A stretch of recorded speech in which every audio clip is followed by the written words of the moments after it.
Alors, merci. C'est une joie, c'est un plaisir d'être ici ce matin pour pouvoir vous partager ce que le Seigneur Jésus-Christ a fait dans ma vie.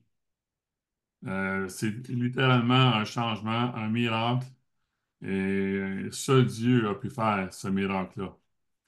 J'intitule mon témoignage Guérison des blessures morales, émotionnelles et physiques, et Dieu guérit toute blessure. Alors, je suis né le 18 mai 1964 dans le quartier de Rosemont, à Montréal, dans une famille de 5 enfants. Et je suis le deuxième. On n'était pas riches chez nous, et je considère même qu'on était pauvres. Mais maman a toujours su faire avec les moyens financiers qu'elle avait, malgré tout. Mon père travaillait dans un fast-food du matin au soir au restaurant à Montréal-Côte-Rose sur la rue Saint-Laurent, à Montréal. Un restaurant qui a su faire connaître sa célébrité dans le passé. Et ma mère était mère au foyer. Et à quelques occasions, elle a aussi travaillé. Nous avons été élevés comme catholiques pratiquants, selon nos envies, bien entendu. Et moi, j'ai même été servant de messe plusieurs fois, puis j'aimais ça. Même si parfois je faisais des erreurs, puis j'étais réprimandé par le curé de l'Église. Bref. Dès ma jeunesse, j'avais une pensée pour Dieu, mais sans le connaître personnellement, et petit à petit, j'ai laissé puis oublié. Dans ma jeunesse à l'école, j'ai eu beaucoup de difficultés et de souffrances, dont un déficit d'apprentissage, et j'avais beaucoup de difficultés à me concentrer. J'ai pas eu beaucoup d'aide de mes parents. Mon père n'avait pas de scolarité, ma mère était mère au foyer à temps plein, surtout pour faire à manger. Alors, les devoirs, j'étais seul, j'avais pas d'aide. Dans ma jeunesse à l'école, j'ai eu beaucoup de souffrances et Dieu m'accompagnait quand même à travers tout ça, toutes les souffrances que j'ai su vivre. Jeune, on décèle chez moi un problème de dentition sévère et avec le temps, je me suis retrouvé avec des dents très avancées et difformes. Je vous compte toutes ces petites anecdotes-là et vous allez comprendre pourquoi par après. J'ai dû réapprendre à parler et à manger et à avoir des soins orthodontiques et porter des broches avec un fameux cerceau qu'on avait autour de la tête dans ce temps-là. C'était très laid. Mon père ne voulait pas payer pour les traitements quand il disait qu'ils n'avaient pas d'argent pour ça. Alors ma mère lui a dit, va voir Denis et dis-lui qu'on ne paye pas pour lui faire réparer les dents. C'est trop dispendieux, qu'il va devoir rester comme ça. Alors mon père est incapable de venir me voir pour me dire qu'il ne paye pas. Dieu a fait un miracle, les traitements ont débuté. Et les traitements ont duré 8 ans de suite. Dès mon jeune âge, je ne m'aimais pas. J'avais des difficultés à me voir différent des autres et de l'accepter. J'étais très maigre. C'était une période très dure d'acceptation. Et en même temps, je me trouve avec un problème de musculature et ma mère, pour remédier au problème, avait décidé de me faire prendre des cours de ballet. C'était tout ce dont mes parents pouvaient se permettre pour leurs moyens financiers, pour m'aider à faire de l'exercice et pour mon développement. Et ma mère a demandé à mon père, à mon frère, de m'accompagner pour m'encourager, question de m'encourager pour faire du ballet, mais ce qu'il n'a jamais fait. Il ne l'a pas fait, c'était trop gênant pour lui, ça ne l'intéressait pas. Alors j'étais seul. Pour moi, c'est normal de faire du ballet, j'aimais ça. Et j'avais même une très belle partenaire. Mais pour les jeunes de l'école, c'était différent. Ils n'ont pas vu comme moi je le voyais. Et mon cauchemar et la torture à l'école a commencé. Jeune, je me suis fait battre, ridiculisé chaque jour et pendant plusieurs années. Ils m'ont forcé à voler de l'argent de mes propres parents pour leur apporter à chaque jour, pour leur payer des friandises au dépanneur qui était tout près de l'école. C'était très dur pour moi et ce n'était pas dans ma personnalité. Et à chaque fois que je faisais ce geste-là, je pleurais. Je pouvais en parler à personne que j'avais des menaces à chaque jour. Je vivais dans la peur constamment, sans pouvoir en parler. J'étais seul dans mon monde d'extra introverti. Et en tout temps, on me battait. À chaque jour, j'étais humilié devant toute la cour d'école à plusieurs reprises, à embrasser les bas d'hiver des jeunes dans la cour d'école devant tout le monde. Et à chaque jour, à la fin des classes, on m'attendait dehors, dans la cour, pour me battre et m'humilier encore une fois. Même si je répondais à leur demande, rien ne les arrêtait. J'étais souvent tenté de me sauver, de me déclarer malade, mais ils ont fini par découvrir ma stratégie. C'était pas compliqué, hein? Et j'étais traumatisé. Je n'ai pu aller à l'école durant la période scolaire. Je n'ai eu aucun ami. Je gardais tout en dedans de moi et j'en parlais à personne. J'avais un vide que je pouvais pas combler. J'étais un jeune garçon introverti, je ne m'aimais pas. Je me trouvais laid. Et pour oublier tout, je mangeais et j'ai commencé à boire jeune, avec mon père qui disait pas non à l'alcool. Jeune, je voulais mourir et je pensais souvent au suicide. Dans ma jeunesse, malheureusement, j'ai été aussi abusé sexuellement par les proches de ma famille. Traumatisé,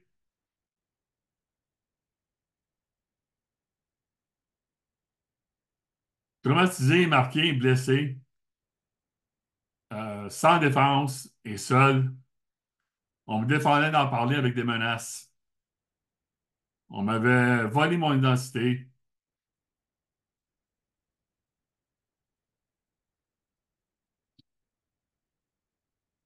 Ma jeunesse, le droit d'être aimé. On m'avait menti.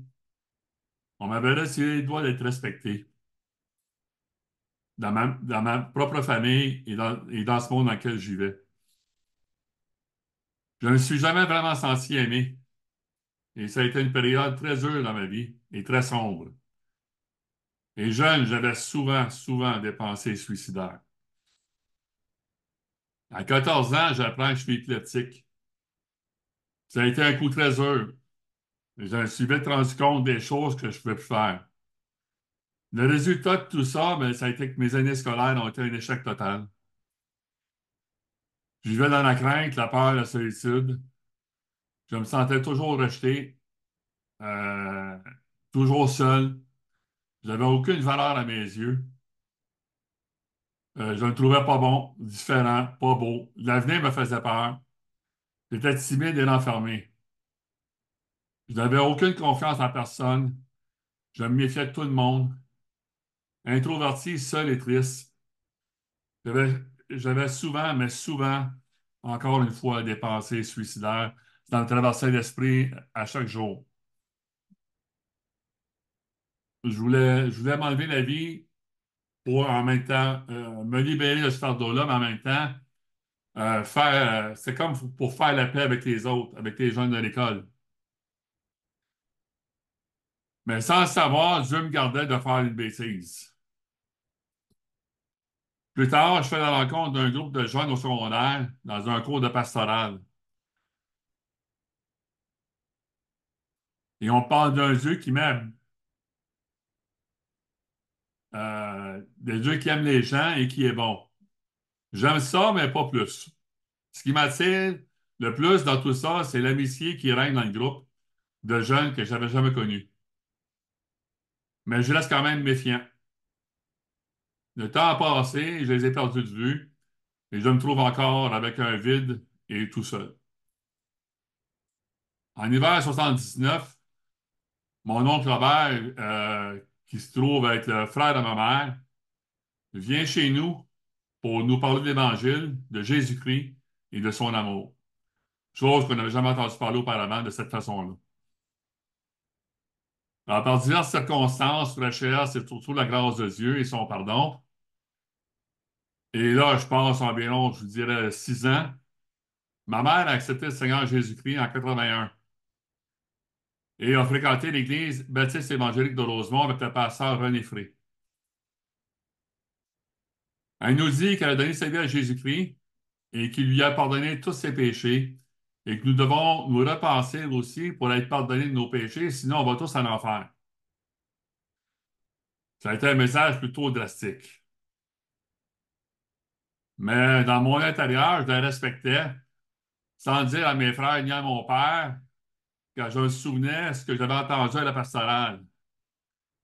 Mais je me taisais de peur d'être ridiculisé et d'être rejeté par ma propre famille. Mais Dieu, petit à petit, travaille dans mon cœur. Quelques temps plus tard, j'ai fini par me rendre à l'église, où ma mère allait par curiosité, tout simplement, et y assister. Et la première fois que je suis allé, c'était dans une réunion jeunesse.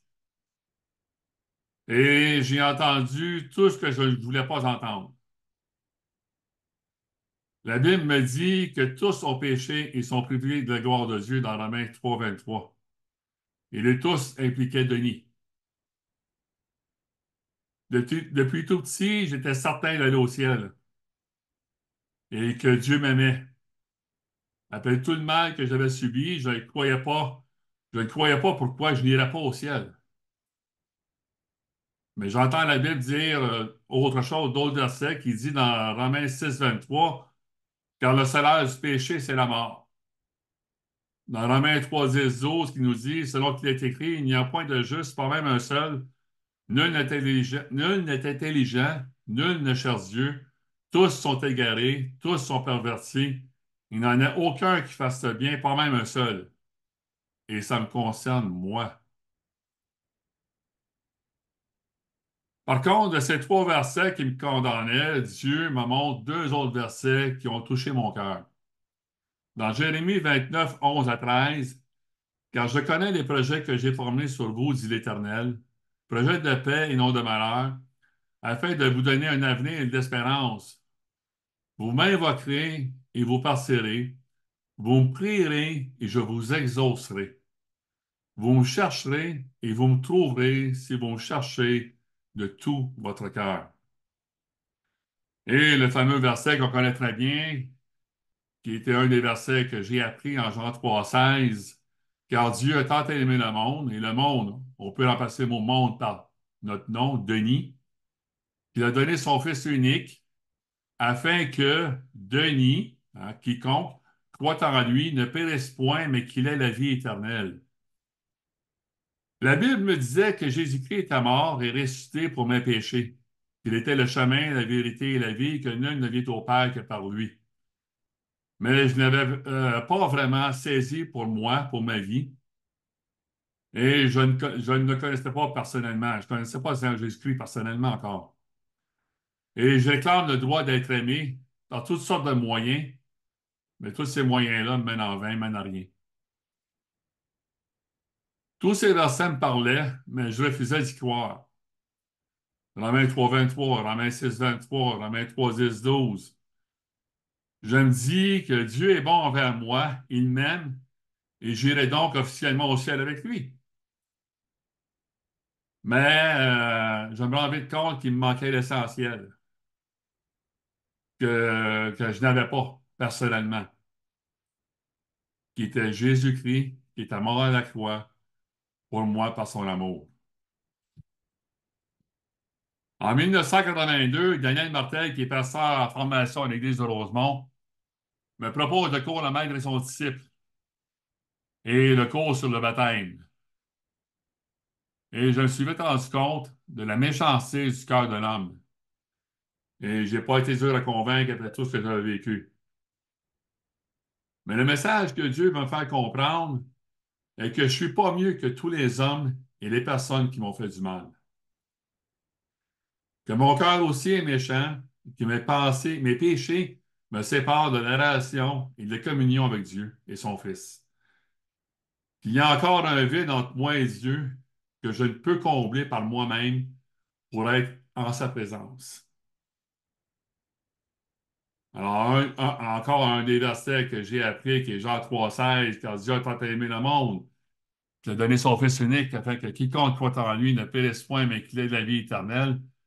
C'est la première fois que j'entendais ce verset et me le faire expliquer clairement. Qui est Jésus-Christ et ce qu'il est venu faire sur terre? À la suite de cette formation et les prédications entendues, j'ai été convaincu que je devais demander pardon pour mes péchés. Le vol, le mensonge, la convoitise, l'alcool, le tabac, les mauvaises fréquentations. Et j'avais aussi le côté d'abus sexuels qui me hantait et plus encore.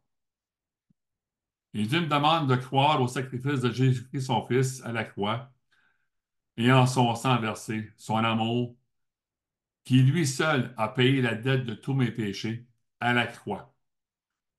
Et aussi la facture de mes blessures émotionnelles et physiques que j'avais subies et qui duraient depuis des années. Et je peux vous garantir que la facture de cette liste était très longue. Impossible pour moi de faire face et de la payer.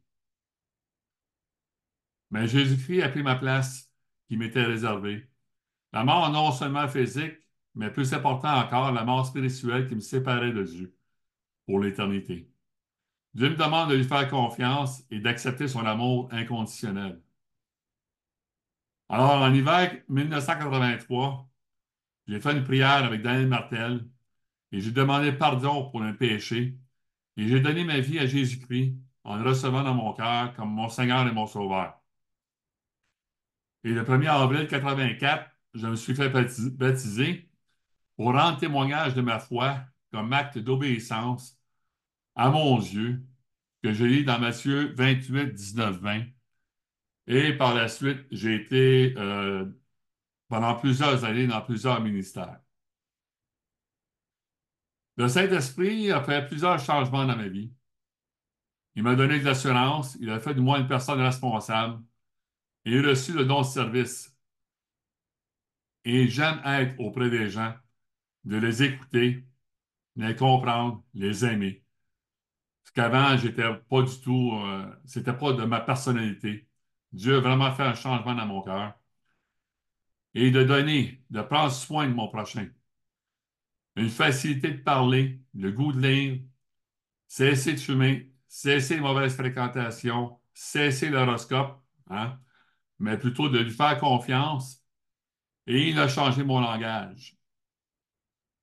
En août 92, Dieu permet que je rencontre au camp des boulots ma propre femme. Et en mai 93, on s'est mariés. Par la suite, je termine mes études secondaires avec ma femme qui m'encourage pour aller chercher mes équivalents au secondaire, ce que je n'avais pas. Je n'avais aucun diplôme. Enfin, une femme qui m'aime, le droit d'être aimée venait d'être comblé. Et bien, imaginez-vous qu'en quelques temps après notre mariage, le droit que je réclamais plus jeune revient me bouleverser et me hante.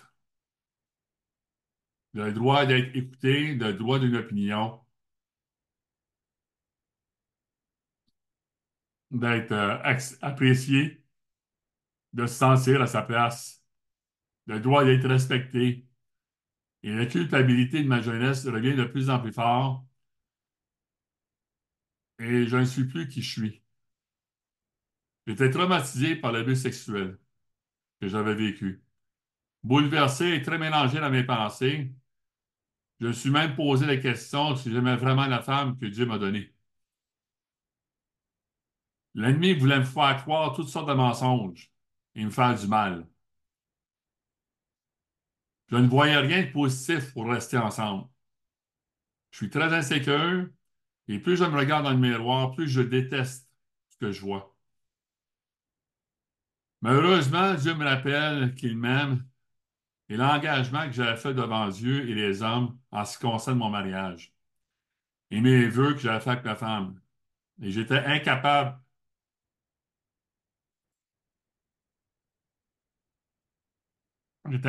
de divorcer. C'était hors de ma pensée. Pendant plusieurs années, j'ai toujours eu une fausse culpabilité qui pèse lourd sur mes épaules. Et la facture est très élevée et lourde à porter. Et je ne voyais pas comment m'en débarrasser de ces pensées-là qui me suivent depuis mon enfance. Je croyais que mon péché était trop grand pour être pardonné, que la facture était trop élevée. La seule façon que j'avais à ma portée humaine pour résoudre cette facture qui me hante depuis des années, c'était le suicide encore une fois. De 1983 à 2007, Dieu me montre plusieurs leçons et enseignements. Et je comprends et saisis le message de l'Évangile quand pour la première fois que ma femme, que Dieu se sert, après une longue discussion, le 24 janvier 2007, à 5h27 du matin, par un verset dans 1 Jean 5,13 qui nous dit, je vous ai écrit ces choses afin que vous sachiez que vous avez la vie éternelle, vous qui croyez au nom du Fils de Dieu. Alors, je connaissais très bien mon identité en tant qu'enfant de Dieu et j'ai demandé pardon à Dieu. Dans 1 Jean 1,9, la Bible nous dit, si nous confessons nos péchés, il est fidèle et juste pour nous pardonner nos péchés et nous purifier de toute iniquité. Le Saint-Esprit m'avait convaincu par la parole de Dieu que je suis un enfant de Dieu, pardonné et aimé de Dieu, ce qui était une grande sécurité pour moi. En avril 2008, Dieu nous permet d'acheter une maison à Blainville. Il a un plan pour ma vie et notre couple, mais je ne voyais pas pourquoi Blainville. Dieu avait encore du ménage à faire dans ma vie. En mars 2009, Dieu nous guide vers une église à Sainte-Thérèse avec le pasteur Daniel Marcoux comme Daniel Marcoux. Je le vois et je le suis et l'aide pastorale. Je vois que l'aide pastorale dans l'Église était très appréciée. Et après certaines discussions avec Daniel, il me propose de se rencontrer à l'occasion chez lui. Et là, Dieu me montre son amour, sa grâce et tous les droits que je réclame. Et le fardeau que je traîne depuis des années comme mensonge qui m'accusait encore. J'étais certain d'avoir pardonné à tous ceux qui m'avaient fait du mal et tout ce qui m'était arrivé dans ma jeunesse, avec des blessures qui n'avaient pas de prix, mais je me trompais. Dieu a brisé mon cœur et j'ai pleuré comme jamais j'avais pleuré. J'ai demandé pardon à Dieu et pardonné à ceux qui m'avaient blessé.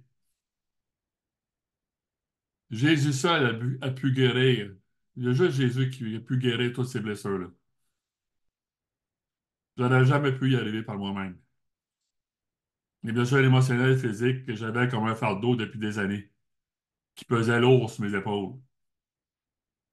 Et le droit que je réclamais tout haut sans m'en rendre compte, que je n'avais jamais connu, le droit d'être aimé et respecté. Mais Dieu me montre qu'il m'aime, d'un amour inconditionnel. C'est ça notre Dieu. Et sans reproche. Dieu est toujours à l'œuvre dans ma vie. Il me démontre qu'il est toujours à mes côtés, me rassure, me fait grandir dans ma foi. Et à travers toutes ces épreuves que j'ai vécues. Et il me demande toujours de lui faire confiance. Que je suis unique, que je suis aimé et pardonné. Je remercie Dieu pour la formation et ma sanctification dans l'épreuve à travers toutes ces années et de pouvoir vous le partager aujourd'hui. Dieu a fait des miracles. Il m'a donné une nouvelle raison d'être. C'est de faire de l'homme pécheur de pécheur d'homme. Et un de mes versets préférés dans 1 Jean 5, 11 à 13 qui dit, et voici ce témoignage, c'est que Dieu nous a donné la vie éternelle et que cette vie est dans son Fils. Celui qui a le Fils a la vie. Celui qui n'a pas le Fils de Dieu n'a pas la vie. Je vous ai écrit ces choses afin que vous sachiez que vous avez la vie éternelle, vous qui croyez au nom du Fils de Dieu. Alors, le 28 janvier 2024, dernièrement, je revisais mon témoignage. Et parfois, on dit qu'on ne voit pas toujours Dieu actif et présent dans nos vies. Mais si on relit notre témoignage et on compte les bienfaits de Dieu et on voit tout ce qu'il fait pour nous, le fait de prendre soin de ses enfants. On voit vraiment qu'il est actif et qu'il est vivant. On a un Dieu qui est vivant, qui nous aime. J'aimerais vous lire le psaume 30. C'est un psaume de cantique, des dédicaces de la maison de David. Je t'exalte, ô Éternel, car tu m'as relevé. Tu n'as pas voulu que mes ennemis se réjouissent à mon sujet. Éternel mon Dieu, j'ai crié à toi et tu m'as guéri. Éternel, tu as fait remonter mon âme du séjour des morts. Tu m'as fait revivre loin de ceux qui descendent dans la fosse. Chantez à l'Éternel, vous qui l'aimez. Célébrez par vos louanges sa sainteté. Car sa colère dure un instant, mais sa grâce toute la vie. Le soir arrive, les pleurs, et le matin, l'allégresse. Je disais dans ma sécurité, je ne chancellerai jamais.